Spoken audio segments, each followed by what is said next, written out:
Bhagavate Vasudevaya.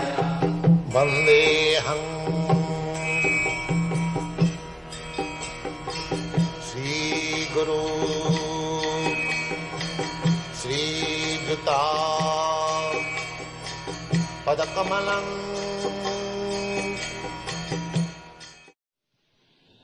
So there is no question of Arjuna's considering whether he would fight or not.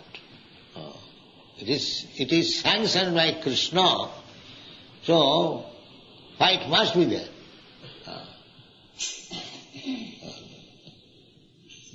That's like when we are walking, the question was raised, why what takes place? That is not a very difficult subject to understand because every one of us has got a fighting spirit. Even children fight, cats and dogs fight, birds fight, ants fight, we have seen it. So why not human being? The fighting spirit is there. That is one of the symptoms of living condition. Fight. So when that fighting should take place?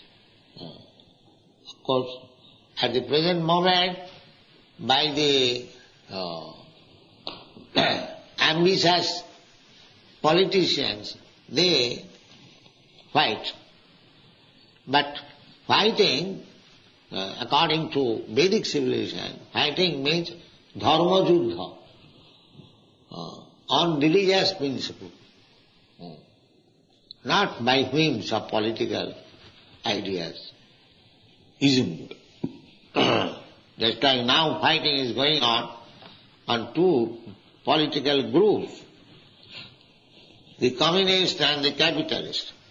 They are trying to avoid only fight, but the fighting is going on. As soon as America is in some field, immediately Russia is also there.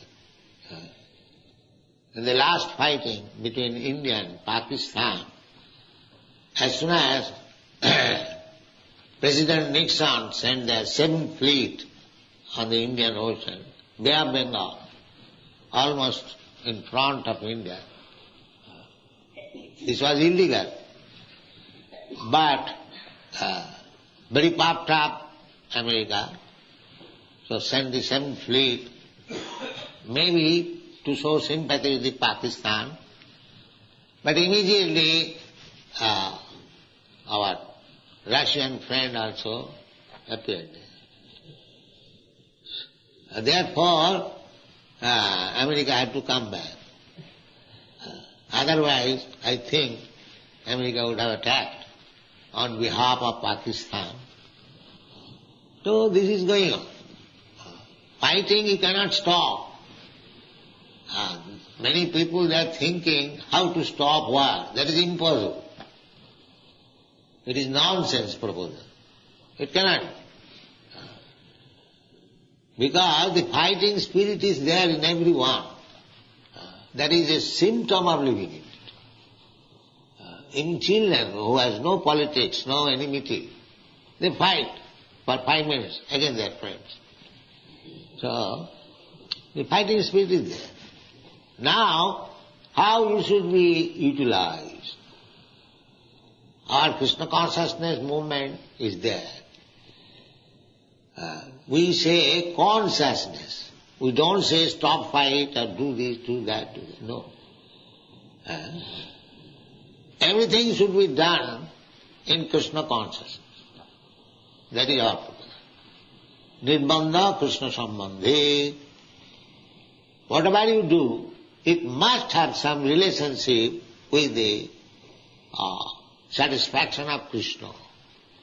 If Krishna is satisfied, then we act. That is Krishna consciousness. Krishnendriya tripti vancha taranam prem. This is love. Just like you love somebody, for the sake of your beloved, you can do anything. And we do sometimes. Similarly, the same thing should be transferred to Krishna. That's all. Try to educate yourself how to love Krishna and act for Krishna only. This is the perfection of life. Sabai pumsang paro dharma jato bhakti radho khaji. Bhakti means service. Bhaja sevayam, the bhaja dhatu. It is used for the purpose of rendering service. Bhaja. And bhaja, there is Sanskrit grammar, it's ti-pratyaya. To make it noun, this is verb. So there are pratyayas, krit-pratyaya, ti-pratyaya, many pratyayas. So bhajadhatu ti equal to bhakti. So bhakti means to satisfy Krishna. Bhakti cannot be applied to anyone else. If somebody says that I am a great devotee of Kali, goddess Kali, that is not bhakti, that is business. Because any demigod you worship, there is some purpose behind that. Generally, people take to become a devotee of goddess Kali for eating meat. That is their purpose.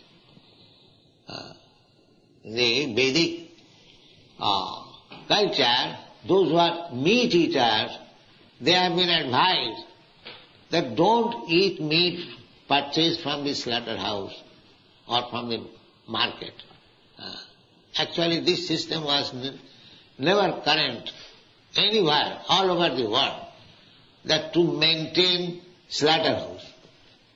This is latest invention. We talk sometimes with Christian gentlemen, and when we inquire, the Lord Christ says, "Thou shalt not kill." Why you are killing? They give evidence that Christ also ate meat sometimes. Sometimes Christ ate meat, that's all right, but did Christ say that you maintain big slaughterhouse and go on eating meat? There is no common sense. Christ might have eaten sometimes. If there was nothing available for eating, what can you do? That is another question. In great necessity, when there is no other food, except taking meat, that time is coming. In this age, Kali Yuga, gradually food grains will be reduced. It is stated in the Srimad Bhagavatam, 12th canto. No rice, no wheat, no milk, no sugar will be available. One has to eat meat. This will be the condition. And maybe to eat the human flesh also. This sinful life is degrading so much so that they will become more and more sinful. Tanaham disata puran chipami ajasrandu junish. Those who are demons, those who are sinful, nature's law is to place him in such condition that he will become more and more a demon, so that he will never be able to understand what is God. This is nature's system. If you want to forget God, then God will put you in such a condition that you can never understand what is God.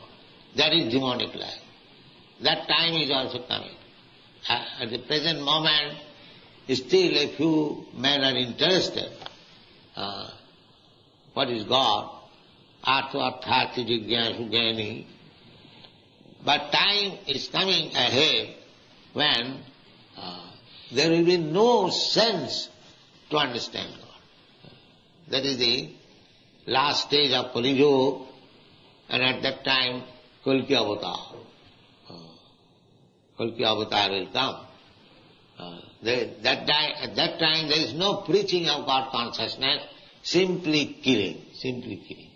Kalki Avatar with his sword will simply massacre. Then again Satyayuga will come. Again golden age will come.